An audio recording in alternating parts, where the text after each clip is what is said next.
All last month, 10 on Your Side brought you stories honoring Black History Month. Our series, Road to Reconciliation, highlighted communities working to tell their stories in hopes of understanding. Our Kara Dixon joins us for the last story, which is focusing on work to help make changes in the future. Kara.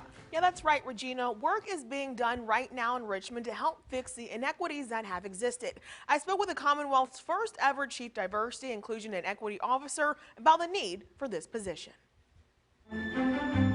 Built just after the American Revolutionary War, sits a building in Richmond that houses America's oldest democratic body. Within its walls, legislators from across the Commonwealth come together to create new laws for its diverse population. But those who've held power here haven't always looked like those they represent.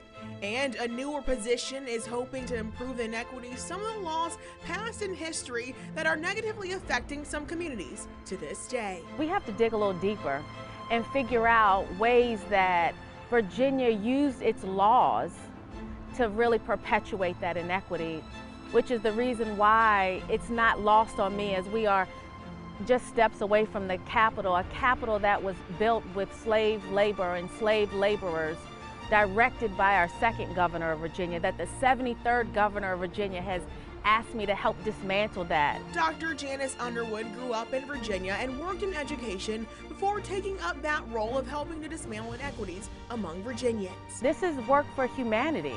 This is about humanity. This isn't about partisan politics. This is about making sure that everyone has what they need to be successful. I was a former biology teacher at Hampton High School for the last 16 years and really understood meeting people where they are and giving people what they need, whether they had a disability or they spoke a different language. I had to make sure that every student had what they needed. Well, it's also our elected leaders and appointed leaders and our policymakers who need to make sure that all Virginians have what they need to not only just live, but thrive. But it's doable, and Underwood says their goal isn't to increase diversity, but preparing agencies across the state for inclusion.